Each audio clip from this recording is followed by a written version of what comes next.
Okay, good evening, gentlemen. We are on Daf Lamed Hamad Beis. Always forget to start with the page. Start with Lamed Hamad Beis. We are 8 lines down.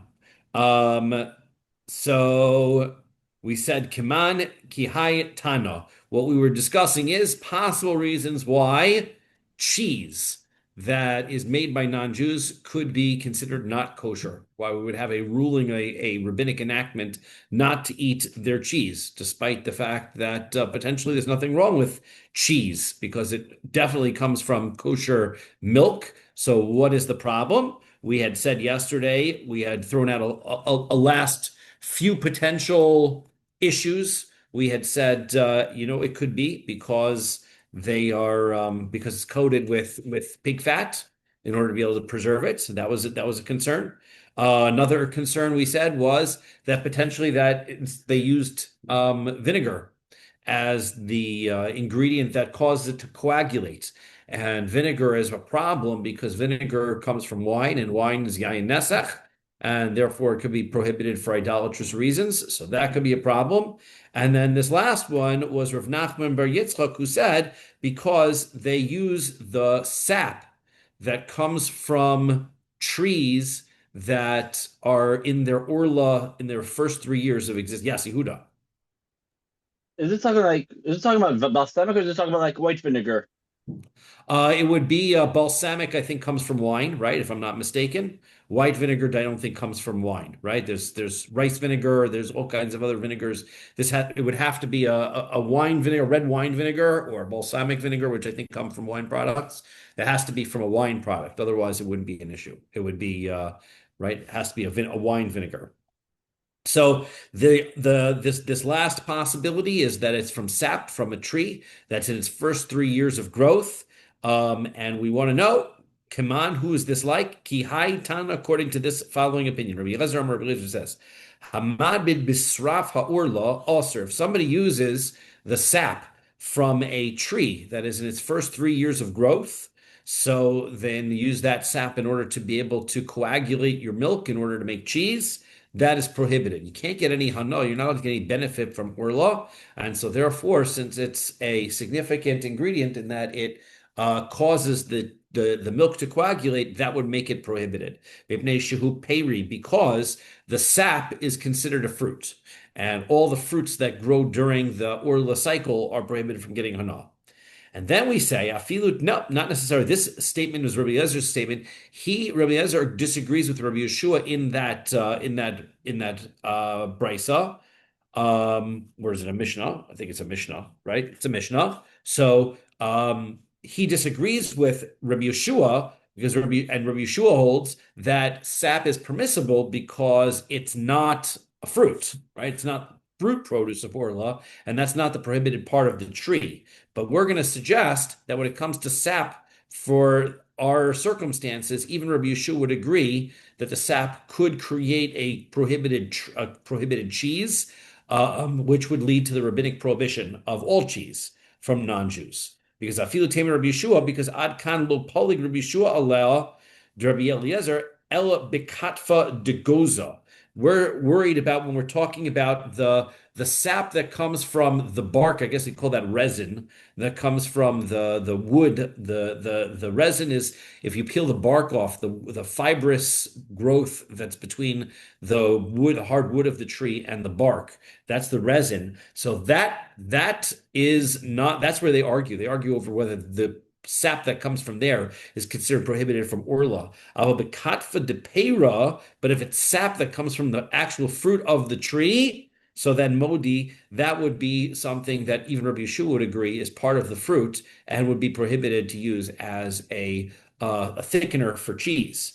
V'hainu d'tanan, and that's what we learned in the Mishnah. Rabbi Yeshua. Rabbi Yeshua said, "Shemati beferish." I heard very clearly, "Shahamamid bisraf ha'olin bisraf ha'ikorin mutter." That if the sap that you use in order to, and this is talking about a Jewish person, might create cheese using the sap that comes from the leaves or the sap that comes from the roots. So that's not going to be prohibited because that sap is not considered the fruit of the tree, which would be what is prohibited during Orla. But bisraf hapagin aser mipnei shuperi. But if you've got sap that comes from the pugin is um, which comes from the fruit that hasn't ripened all the way. If you take from that fruit, so then it's considered to be the fruit. So then, according to that, Bein Rav Chisda, Bein Rav Nachman Bar Yitzchak, Titaser B'Hana. So then it's going to be, according to both of them, it's going to be prohibited in Hana. So therefore, kasha, which doesn't mean that there's a question here at the end. It means therefore this is going to be um, uh, difficult. You're not allowed to use this sap that comes from the unripened fruits.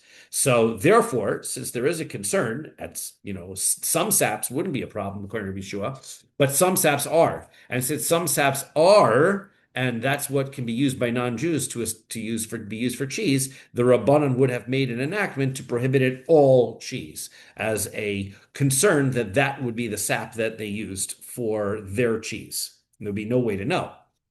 Okay, so those are the some new potential reasons why we would stay away from cheese that was made by non-Jews. But Dorish Rav Nachman Bered Rav Chisda. So Rav Nachman, the son of Rav Chisda, says, "My dichsiv." How do you explain the pasuk that says "L'reyach shmonecha tovim"?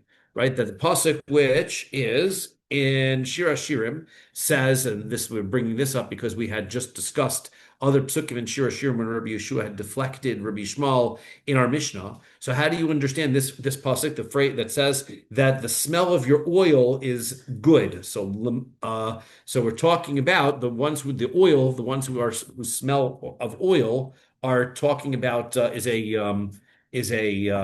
what's it called a way of describing Talmidei Chachamim, and we say that Talmidei Chachamim dome litzluchish shel plightin plightin. The Talmidei Chachamim, people who who are learning Torah, are considered like a flask of balsam oil. In that megula, if it is opened and they're out there in the world, so reka nodef. So then the smell wafts around and everybody gets pleasure from it, right? But mechusa, if you keep your balsam oil covered, so then ein recha nodef. So then the oil smell does not get anywhere. So you want to get your Talmidei Chachamim out there teaching and getting out in public and people hearing their words of Torah, keeping them sealed up doesn't provide the benefit to the world that they could. Brian, yeah. Just a comment. L'reach is gematria 248, which is gematria of Abraham. Okay. Very good.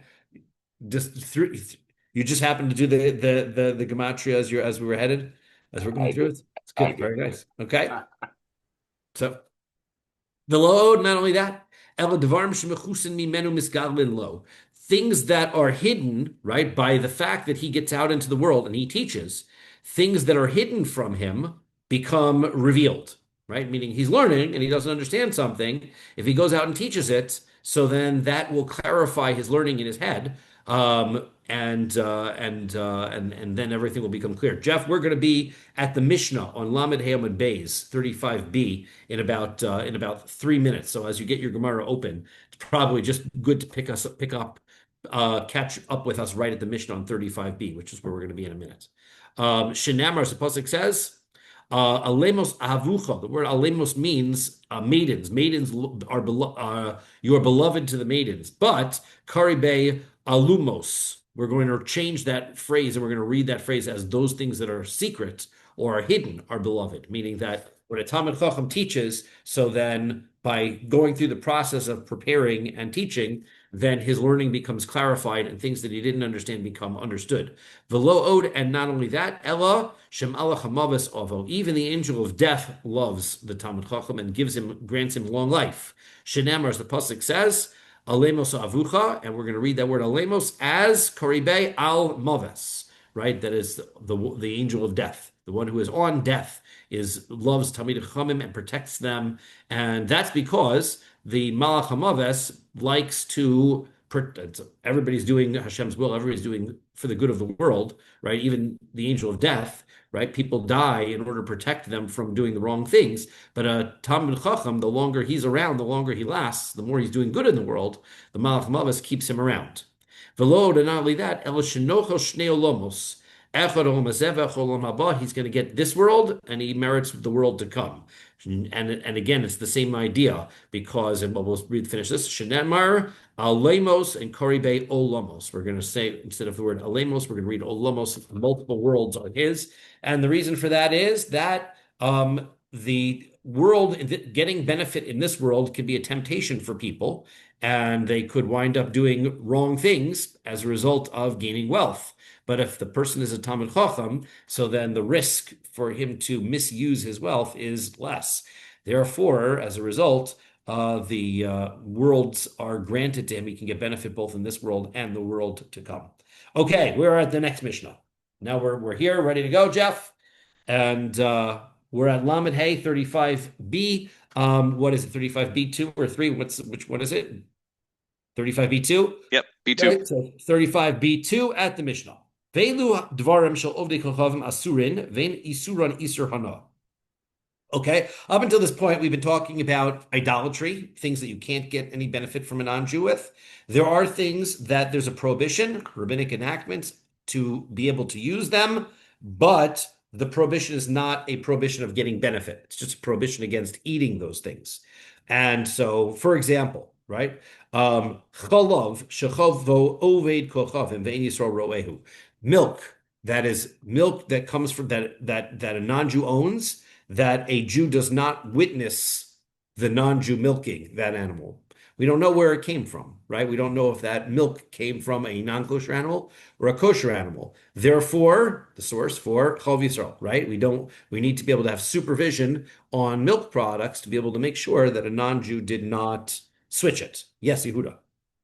Either way, wouldn't that be considered like Chalav Akum? Whether it's This is what or not? this is Chalav Akum. This is the source, right? That's exactly what this is. Amen. Amen. This is that source, right? That law, right? That's what the issue is. The issue is that if it's Chalav Akum means that milk that comes from a non-Jew that was not supervised by a Jew, you can't eat it, but there's no problem of getting benefit from it. Vehapas, also bread, right? Bread that's made from, and we'll see in the Gemara what the problem with these other items are. Bread that non-Jews make, right? And also shemen, oil that non-Jews make, also can't use non-Jewish oil. Shemen shalahen. And Rabbi Ubeis Dino, hitiru hashemen. Now this line could be removed. This line says that Rebbe and his Beis Din, they said that the oil was okay. So the only things that remain prohibited nowadays is milk and bread. Those prohibitions continue till today.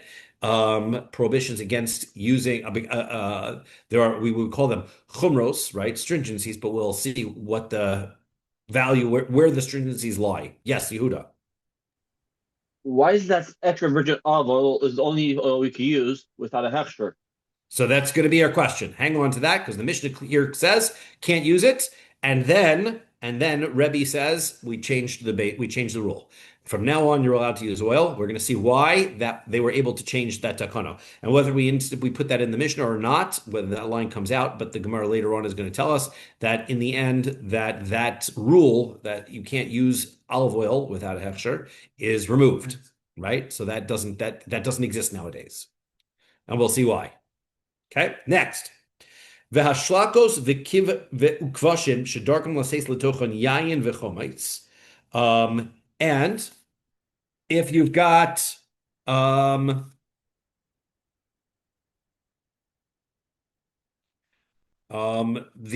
things that are cooked by a non-Jew, right? That are things that are cooked, and kivashim are fish or vegetables that are pickled, right? They keep them in a brine, and any of those things should darkon laseis l'tochen yayin chometz. So they use sometimes, in order part of their preserving process, they'll use wine or vinegar that are part of it. So that's where you're going to have a problem of stam yenom of coming with their wine. So that's going to be prohibited. Vitaris trufa. Taris trufa is small pieces of fish that are all chopped up. and um, they are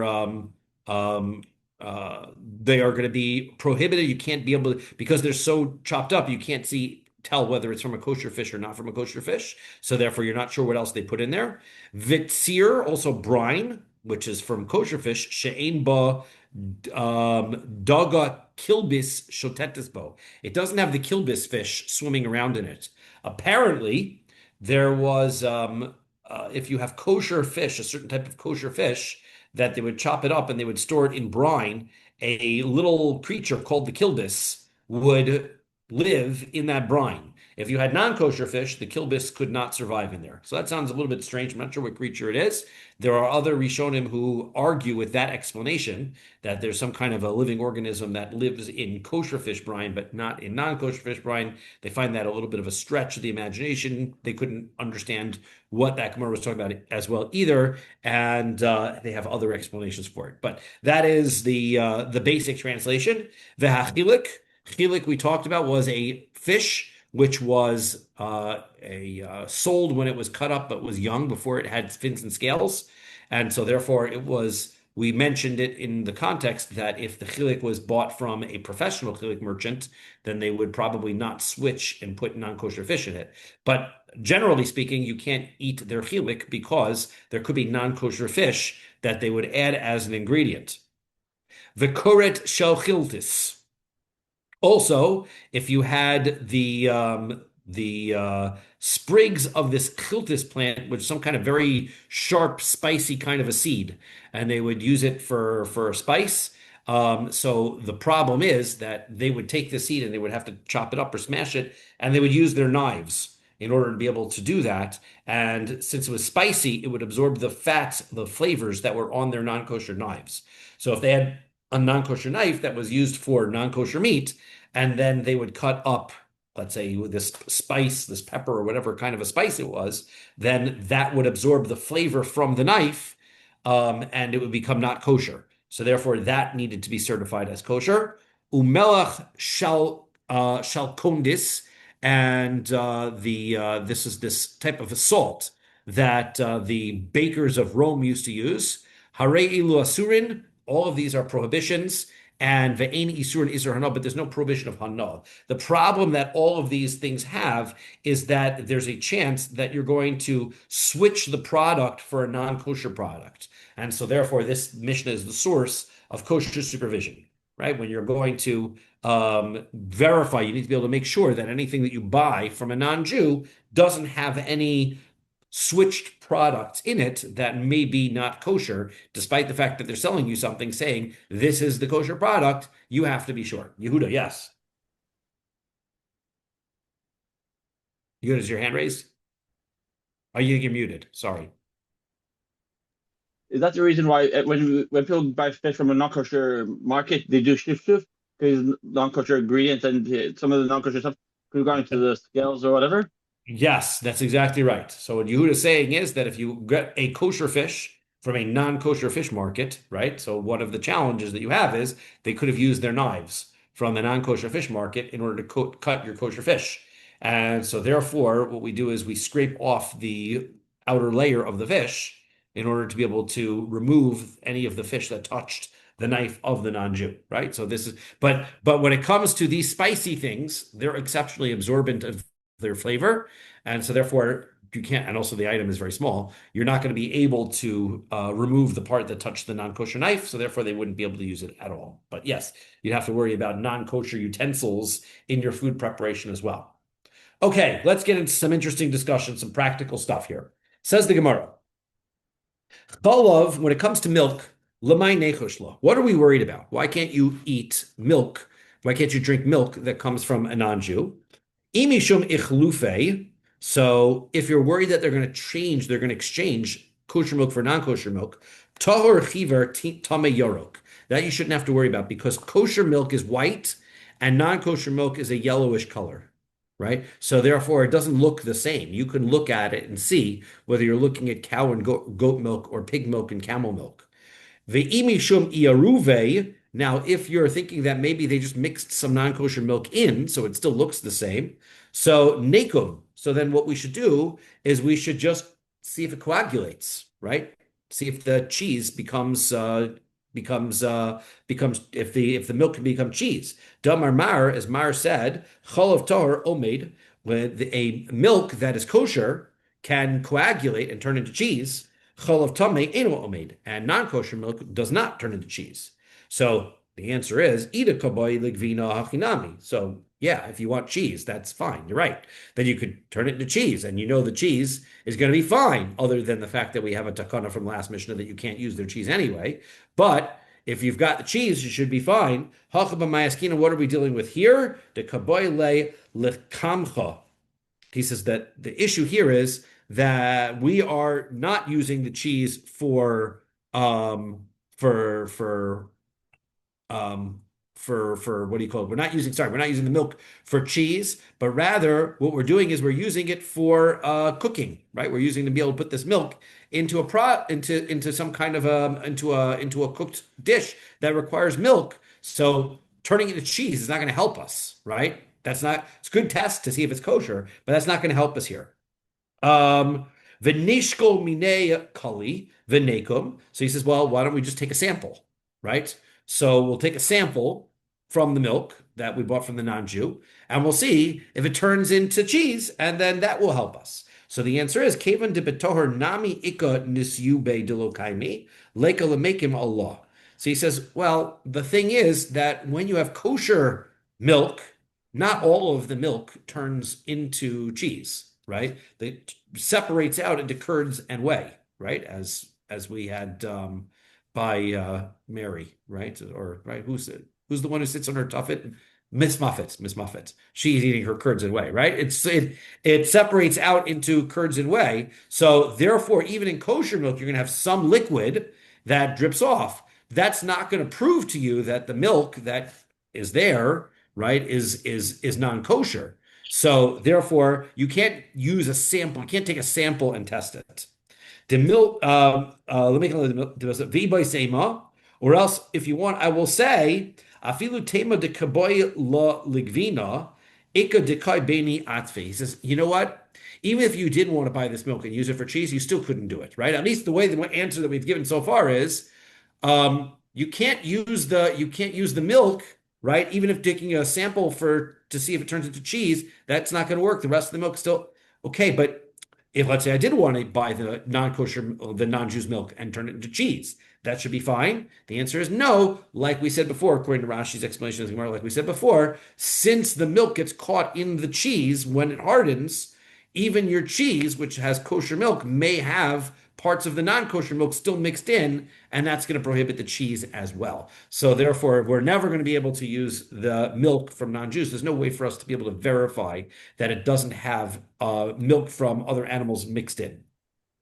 Okay, the hapas. Next thing is bread. So that's milk. Milk is pretty straightforward. Now, just to mention on milk, so it seems very clear that the halacha is that we cannot drink milk that comes from non-Jews, right? It needs to be supervised by Jews. So the question is, what is Chol Yisrael? What is milk that has extra on it? What is Chol Yisrael? So my understanding is that milk that is Chol Yisrael has been supervised from the farm from when the milk has come out of the cow all the way until it is packaged and brought to the store. Whereas Chol Stam, regular milk, can be packaged and verified that once the milk is pasteurized or whatever, there's no additives or anything else that's put into it.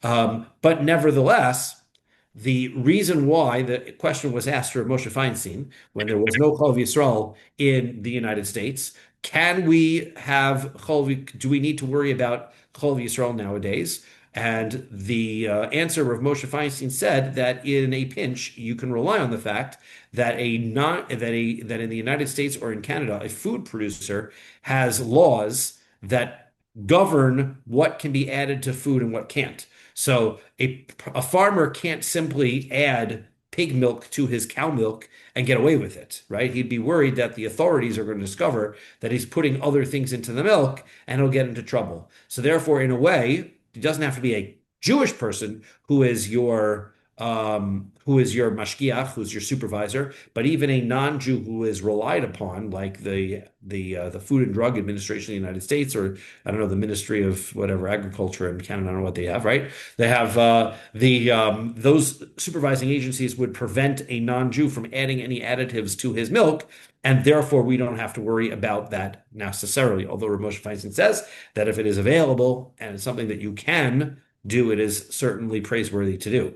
And so you wind up seeing that Chol Yisrael isn't necessarily something that is as non-kosher as much as it is a stringency that people keep. Okay, now, the hapas. When it comes to bread, Amar of Kahana, Amar of Yochanan, Rav Kahana said, Rabbi Yochanan, pas lo hutra bebeis din. Bread was never made permissible. They never retracted that enactment. Once the Chum said bread is prohibited, that's been the law, right? Miklal de'ika man deshari.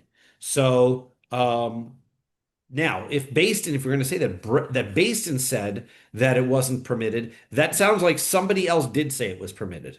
And the answer is yeah, that's what happened. There was a situation that there were those that said, you know what, let's repeal this enactment. They said the enactment, and then some said, you know what, let's repeal it. Now we have to figure out what the reason for the enactment is and what the reason for the appeal was. Techi also Rav Dimi Amar. Rav Dimi came from Eretz Yisrael. He said, "Pam achas yotza Rebbe l'sodeh." One time Rebbe went to the field. Vehevi ove kochovim lefan of pas porni me'afeh se'ah. So he had a certain non-Jew. He brought to him this very large piece of bread. They had an oven. Most ovens back in those days had a wide bottom, and they had a narrow top, and you would put the bread inside the oven on the top. But they had this oven in this location out in the field that looks like our modern matzah ovens that had a door on the side. And because they had the big opening on the side, they were able to bake a huge loaf of bread and keep it from falling apart in this oven. And so he saw this bread, Amar Rebbe, and Rebbe said, Kama noe pasu, this is amazing bread. Look at this bread. Right? Maro chachamim lo osra. Why would the chachamim prohibit such a thing? Maro chachamim. So therefore, he's saying it should be permissible. Yehuda, yes. How did they do it past the stroll? Did they have a Jew do like the ovens back then? So remember that we're talking that this is, again, you're bringing up all of the things that are exactly what we're talking about. This is the issue of Pas Yisrael, right? This is where the enactment comes from. This, and we'll explain why there was this enactment. But Rebbe said, let's get rid of it, right? Why do we need it? So let's first of all see what the reason for the enactment was. So Mora Chachamim, what was it that the Chachamim said that made us enact this in the first place? Mishum Chasnus, right? The reason why is because we were concerned that if non-Jews and Jews ate down and sat down together and ate bread, so they could get married eventually, right? People will get to know each other, be friendly with each other, and you'll have intermarriage. So therefore, since they were concerned for intermarriage, they decided just we're not going to share food, we're not going to sit down together and have meals together. So now, if that's the case, Rebbe says, out here in the field, where people aren't getting together, nobody's going on dates out here in the field, this bread should be fine. What's the problem, right? The bread is okay. So, Ela Maro Chachamim Lo Osra Bisadeh. He said, what was the reason why the Chachamim should extend their prohibition and say, even out here in the field, it should be prohibited? Kesvurin Ha'am Hitir Rebbe Hapas. And the nation thought that Rebbe was suggesting that it's permissible now. Right? Rebbe was asking that question. Why would you make it prohibited? Maybe that sounds like Rebbe saying it's permitted, but velohi, right? But that is not what Rebbe was saying. Rebbe lo hitir as a pas. Rebbe never permitted it. He said that statement. He says, look how beautiful the bread is, but we can't have it because the Takana says so. And he never permitted it. It sounded to some people who saw and misunderstood, they thought he was permitting it. Rav Yosef, v'itema Rav Shmuel bar Yehuda, it was Rav Yosef, and some people said this happened to Shmuel bar Yehuda. Amar lo kachayamaisa. You've got the story wrong. The story wasn't that. Ela Amru, they said, Pam achas halach Rebbe lemakom echad, that Rebbe went to a certain location, veroa pas dochuk litalmidim, and he saw that there wasn't enough bread to feed all of the students there. Amar Rebbe said, Ein kan palter, there's no bakers here. Let's get some bakers and fire up the ovens and get some bread here. Kasvurna am lomar palter over kochavim. The people who heard Rebbe say this thought that he was suggesting that we just go to the non-kosher baker, the non-Jewish bakery, and we get some not bread made from non-Jews because we're hungry. We need it. We need the bread. Vehu lo amar ela paltri show, but that's not what he intended. He meant there's no kosher bakery. Let's get the bakers got to work overtime. Got to get the bread out. So Amar Rav Chelbo says, Afilu mandamar palter ove kochavim, even if we had said that Rebbe was intending to indicate that the bread from, that in that circumstance, the bread from a non-Jew would be permissible, lo amran ela deleko palter Yisrael, that would only be under a circumstance where there's no Jewish baker available. And this is where Pas Yisrael becomes a chumrah again, right? If you have the opportunity, the ability to buy bread that is from a kosher bakery, then yes. But if you wind up not being able to, then as long as you have a certification that everything in there is kosher, right? You could have pas akum, right? Non-bread baked by non-Jews that, yes, the mashgiach still has to light the fire, so it's not bishul akum, that's a different story. But you don't have, that's Yehuda, that's the job, right? But you can't, so that you still need, but you don't need it to be bread baked. So therefore, we see in the Mishnah, in the Shulchan Aruch, that amongst the chumras that people are makbid on, the stringency people are stringent on during the 10 days, the Seres Yimei Tshuva, are to only eat bread baked by Jews for this reason. Right? If there's a location that has a Jewish baker, then there's no excuse, right? There's only a leniency that was created under the circumstances where you didn't have any other choice. Rabbi Yochanan says, "Afilim under palter kochavim." Even according to Rabbi, said that we're talking about a non-Jewish baker, honey mili besada. There are those who said that that's only in a circumstance where you're eating it in a field. As we said, the whole problem was that we're going to develop relationships with non-Jews. Well, if you're in the field, that's not an issue. Aval be'ir lo, but it was never permitted in a city. Mishum chasnos, because that was going to lead to potential intermarriage problems. Okay, before we get to Avo, yes, Brian. Okay, a few questions. Okay, going back to Chol Yisrael or Chol Akum, whichever one you want to call it, Chol Stam, sorry, or Chol Akum. Where's the heter? There's no heter. From what I understood, Rav Moshe gave the heter because people were dying of scurvy and people would not drink milk or something to that. I don't know, scurvy is vitamin C, right? Right. Right. No, but Rav Moshe's tshuva was, right, if you can't find, there isn't kosher milk available. There's no Chol Yisrael milk available, right? So if the issue is that you're concerned that they may be putting other products into your milk, can a external agency be relied upon, a non-Jewish agency be relied upon to prevent that from happening? And the answer he gives is, generally speaking, yes. Right. But it's not in the Gemara. There's no No, all the Gemara says is that we cannot drink it because we're concerned that they may be putting other things into it. Right. Now, what is it that you can do in order to prevent that problem? That the Gemara does not discuss. Obviously, the Gemara's answer is a Jew should watch it. Right? That's what the Gemara says. The Gemara's easy answer is the Jew should watch it. Now, they didn't have an FDA back then that could watch it. That's where Moshe says, okay, I guess if you have nothing else, right? Moshe himself drank Chol Yisrael, right? But I guess my point was, sorry, I didn't interrupt. It's not a chumrah to keep Chol Yisrael. It's alpi halacha, and it's a heter not to keep it. That's what it seems to. Right. The reason I don't phrase it that way is that if somebody has milk that isn't Chol Yisrael, you did not have non-kosher food. Right. Right. That's the same. Yes, it's a good idea, right? If there are certain cities in the North America nowadays that it's so hard to get it, and you can't possibly get it. Can you rely upon that leniency to say that it is a violation of halacha, that you would rely upon that? Can't call that a violation of halacha, right? But everybody would have their circumstances to ask the appropriate questions, right? Rav Moshe was not saying it's a violation of halacha, but it's okay. No, he's saying it's okay because it's not a violation of halacha, because there's a way around that if you need to rely on it, right? If you live in Toronto or Baltimore and it's easy to get Chol Yisrael, then Chalav Yisrael, great. If you live in Norfolk, Virginia, right, and the closest store that sells Chalav Yisrael is 4.5 hours away, so maybe a different Right. story, right? Right. No, right. Right. Okay, Okay. so now, story of Avo, right? Ivu, right? So, I lost my place. Ivo, Haya Menachis ve'achil pas. So Ivo, he was eating bread, right, from a Beit Mitzri. He was biting off bread, and he was eating this bread from non-Jews that from fields that were close to the city. So therefore, he was relying on this leniency that if it's out in the fields, that it should be permissible. So Amar Luhu Rava. So Rava says, "V'tim Rav Nachman." Some says Rav Nachman Bar Yitzchak. Lo tishtu de'evu. Don't pay attention to what Evo's doing. That's not acceptable, right? Deka'achel lachma deramai. He is eating Aramean non-kosher bread, right? That is not an acceptable enactment, right? This is where there was this misunderstanding that they thought that Rebbe potentially had permitted it, and in fact, he had not.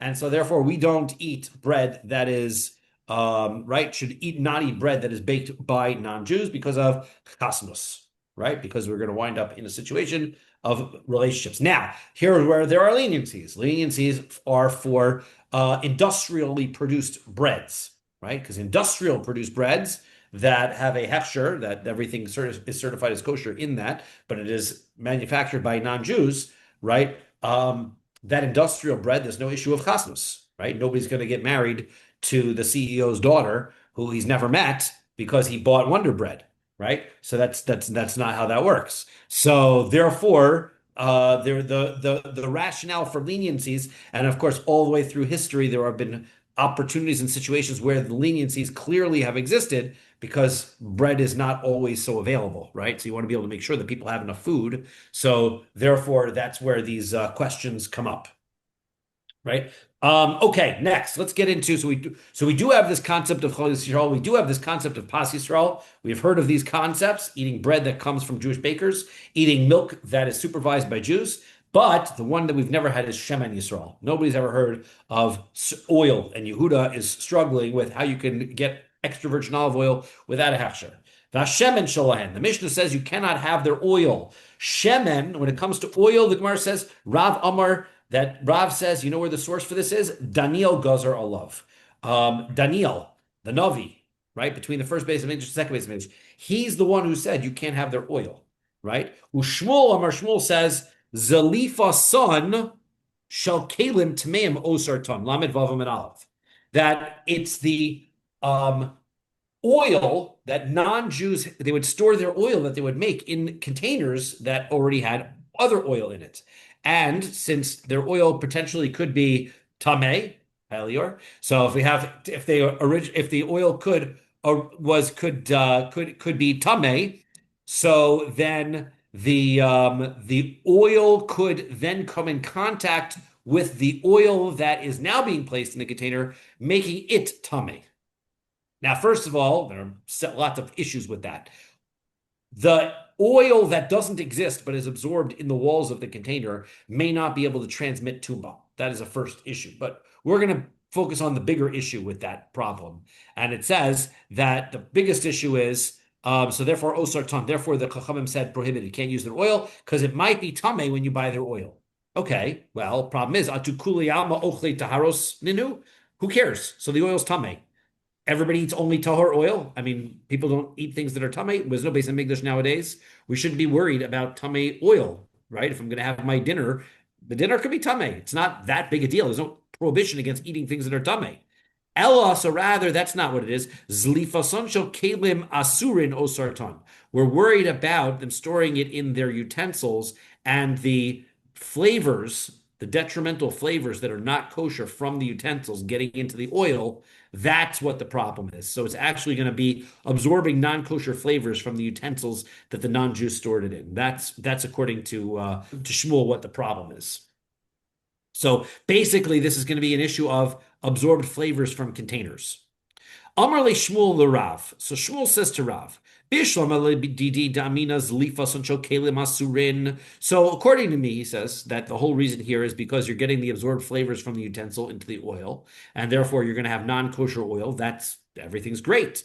So therefore, osarton, hainu. So then that's why they made it prohibited. So hainu dechi asa Rabbi Yitzchak bar Shmuel bar Marsa. So that explains why that when Rabbi Yitzchak bar Shmuel bar Marsa came along, V'amar, he said as follows: Dorish Rabbi Simloi ben Itzivin, that Rabbi Simloi, he made the following drasha, he made the following statement, a public announcement in Nitzivin, Shemen.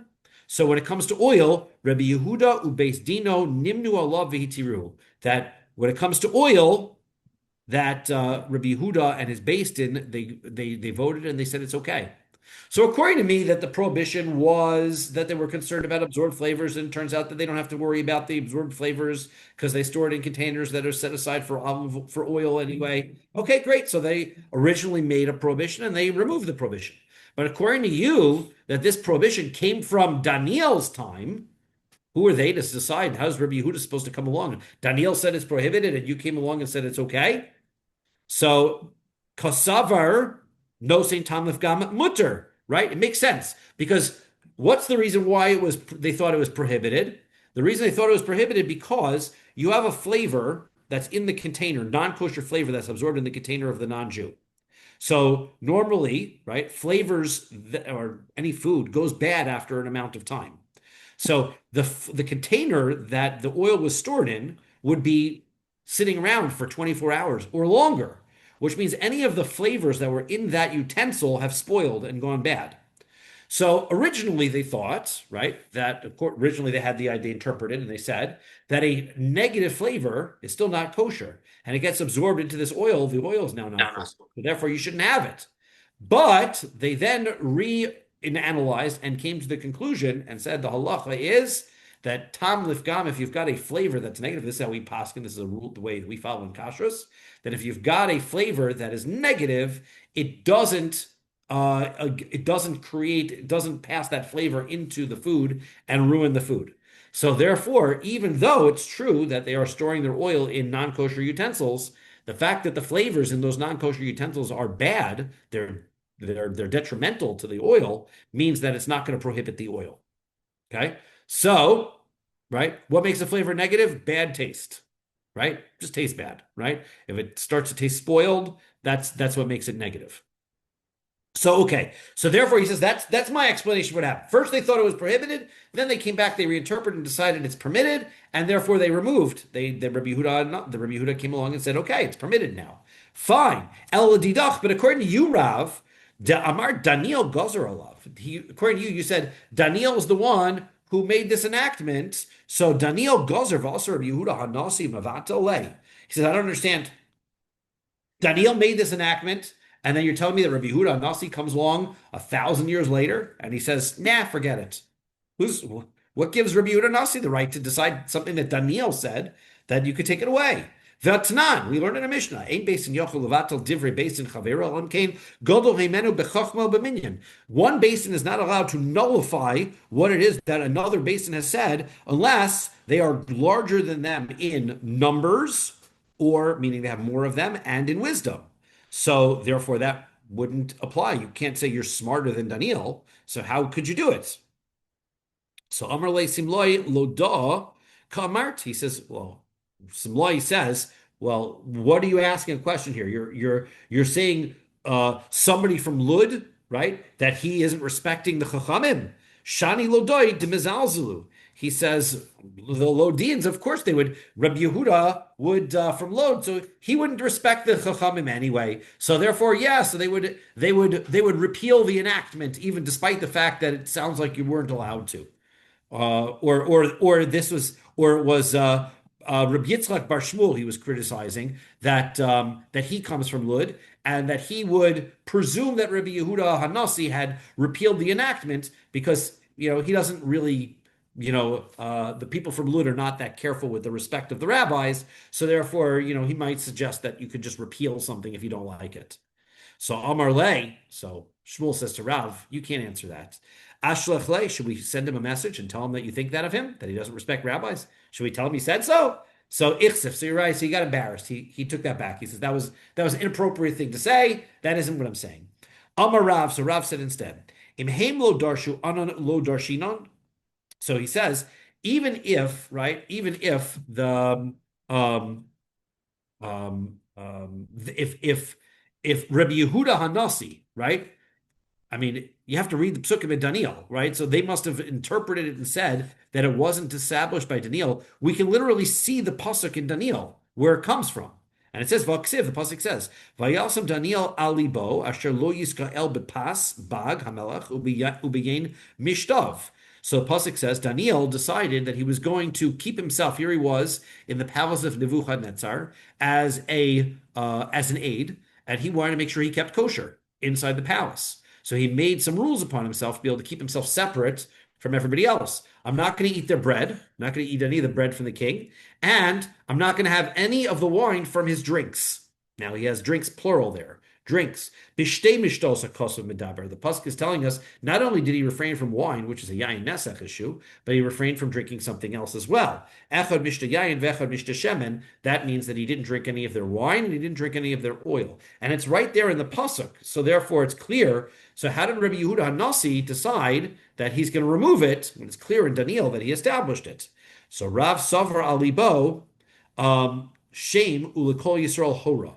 So he says, Rav says that the answer is Alibosam Ulakol Yisrael Hora. That what happened was that that Daniel didn't enact this from everybody. This was a personal stringency that he made for himself. And so therefore, it wasn't until later that Basin came along and said, you know what, this is a good stringency, everybody should keep it. To which Rabbi Yehuda Nasi was able to repeal that. Right? So Rabbi Yehuda Nasi's ability to repeal was the future enactment. He wasn't repealing what Daniel said. Daniel just was, but that's the issue, right? Daniel did say, I'm not drinking the oil, but that was a personal thing. That was his own personal stringency to survive in the house of Nebuchadnezzar. Shmuel disagrees. He says, Alibo sam ulecho Yisrael lo hora. What? He made an enactment for himself and he wouldn't have told everybody else to keep it? Of course he would have told everybody else to keep it. So now, Vishemen Daniel Gozar. Now, question is, you're telling me that Daniel established that you can't drink oil, right? Is that where you're coming from? V'hamar Bali, Amar Avimi. Bali said in the name of Avimi. Nota, Mishmei Derav, who's Avimi Nota, who was said in the name of Rav. Pitan ushmeinon, yenon ubnosehen. 4 things: the bread, the oil, the wine, and the daughters of non-Jews. Kulan mishmona asar davarhin. All of these are prohibited because of the 18 enactments. What happened? What are the 18 enactments? So normally, Beis Hillel and Beis Shammai, the yeshivas of Hillel and Shammai, which were a couple of generations after Hillel and Shammai themselves, so there would be arguments between the two schools of thought.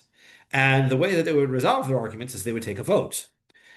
There were many more students in Hillel's yeshiva than there were in Shammai's yeshiva. Therefore, the halach was always like Beis Hillel, not Beis Shammai. However, there was one circumstance where on a particular day, in the voting, there were more people from Beis Shammai than there were from Beis Hillel. And during that day, they enacted 18 enactments. They're listed in Masechah Shabbos. And those 18 times, we follow Beis Shammai, not Beis Hillel. One of those enactments is these 4 things that come from non-Jews, we don't use. Now, if you're telling me that Daniel enacted that you're not supposed to drink oil from non-Jews, then why is it that it's listed as an enactment that came from Shammai, one of these 18 enactments? V'chi tema, maybe you'll answer, also Daniel Gozar v'lo kibel. Maybe Daniel, he established it as a rule, but the people didn't take it, right? In other words, when you make a rabbinic enactment, so the standing of that rabbinic enactment as law depends on, first of all, that it's enacted, and number 2, that the people follow it. If the people didn't follow it, so then it never became law.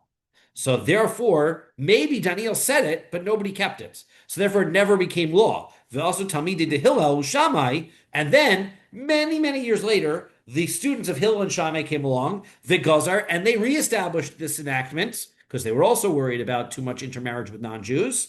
and Vikibel, and then they accepted it. Maybe that's what happened. Im Kain, if that's true, so my asahu do say derav.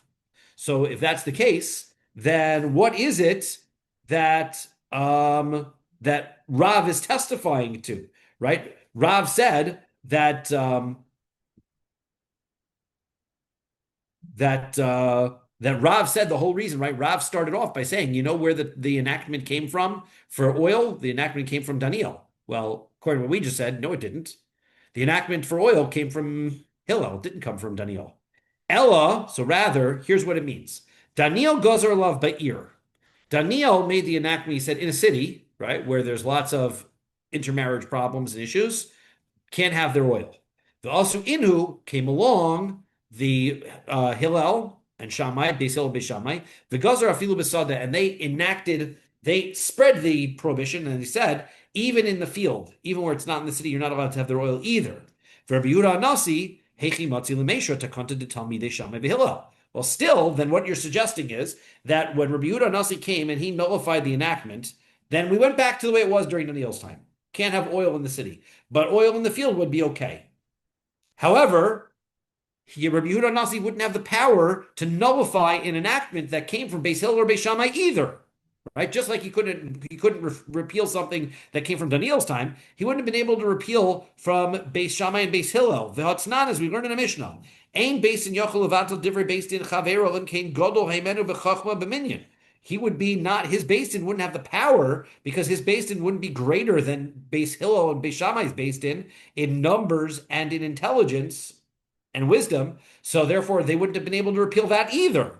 The ode, and furthermore, Rabbi Bar Chana said, Amar Rabbi Yochanan, he said the name of Rabbi Yochanan, Bechol yochol levatel based in divrei based in chavero. There's rules, right? The rule is that one basin can nullify a decree from a previous basin, provided that they are sufficient in number and in wisdom. However, chutz mishmona asar davar, but these 18, not these 18. These 18 are the exception to that rule. They can never be repealed. And so therefore, not only did Rabbi Yehuda Nasi not have the ability to repeal, these specific ones, nobody has the ability to repeal. So therefore, these should have stayed forever. And Shafilu Yavo Eliyahu Beis Dino. Even if Eliyahu Hanavi would come with his Beis Din, certainly they would be greater in wisdom, they would be greater in number. Ein Shomin Lo, you could not repeal that. And we don't have time to have a conversation about why that should be, but it has to do with a halacha of Beis Shammai that normally we have halacha is like Beis Hillel in Olam Hazeh, and then the halacha is going to change to Beis Shammai in Olam Haba, that there's something to the idea that even in this world, once we've accepted in this world, that Beis Shammai's rulings represent the perfected state of Kahal Yisrael. And if we're already at that level, we're not going backwards, right? We're not coming back to Beis Hillel's opinion. So normally we're saying, okay, Beis Hillel's opinion is where we are today, and eventually we'll get to Beis Shammai. These 18, we were at the Beis Shammai level already. So therefore, no turning back. Even Eliyahu Hanavi couldn't turn us back. So Amar of Misharshia, Matam, what is the reason? Ho Pashat Isuro Berov Yisrael. So he says the reason is for those 18, normally for the rest of the 18, you know why you can't take them back? Because those enactments stood. They went into effect. There was a powerful Beis Din, and those institutions went into effect. But Shemen, when it came to oil, Lo Pashat Isur Berov Yisrael. Those never took it, that never went into effect. So therefore, you're right. Normally we can't repeal any of the big 18. But this one never went into effect. So it never became a law, and that's why it was able to be repealed. Dama Rabbi Shmuel Bar Abba, Rabbi Shmuel Bar Abba says, Amar Rabbi Yochanan, in the name of Rabbi Yochanan, Yoshvu Rabosenu Ubadku Al Shemen, that our rabbis got together and they investigated. What's the story with oil? Shelo Pashat Isuru Barov Yisrael? It seems that it never caught on. The enactment never got established. The Jews had no opportunity to get olive oil anyplace else other than the non-Jews, and therefore they were buying non-Jewish oil, and it never became established. And the Rabbanon, they relied on what Shimon Gamliel said, and what Rabbi Elazar Bar Tzadok says, they said, that no enactment, the rabbis cannot establish a rabbinic prohibition unless the congregation is able to fulfill it. And since the congregation never did it, they never fulfilled it, this enactment never took effect. Domer Ravada Baravos. Ravada Barava says, my crow, what's the pasuk say when we're on Lamed Vav Amud Beis? B'ma'aro atem ne'orim, v'osi atem kovim hagoy kulo. That with curses, you are cursing me, and with me, the entire nation is rebuking me. And that circumstance was in Malachi. And the Jewish people promised, they all got together and they said, we promise that we are not going to get any benefit from certain spoils in this world in order to be able to, in order to represent our devotion to Hashem. And then they didn't keep it. They didn't follow it.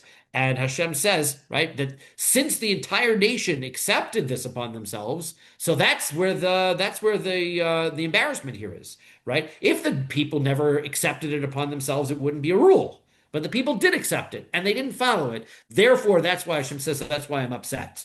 So hagoy kulo. So therefore it says i'ika goy kulo. If the entire nation is accepting it, so then you're right. Then it's a prohibition. But then it would be a problem. But lo. But if not, not. So therefore, the way that it comes out, Rav is suggesting that there was an enactment in Daniel's time. The enactment says that it was oil in the city. Then there was an expansion of that enactment during Hillel and Shammai's time, Beis Shammai. But that enactment never took hold because the people never kept it. And as the result of the people never keeping it, it never became halacha. So therefore, they repealed it based on the fact that it never became a halacha. Okay, so now, Gufa. I've decided we have enough time for Gufa, or maybe we'll stop here. So before we get into the next issue, let's stop here at the top of Lamed Vav Amud Beis.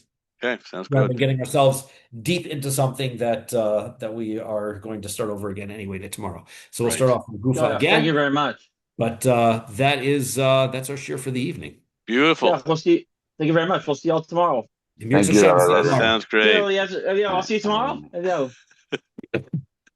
Ellie? You All there? All right. Thank you, Rabbi Loiterman. That was great. Fascinating. Everybody. Fascinating stuff. Okay. All right.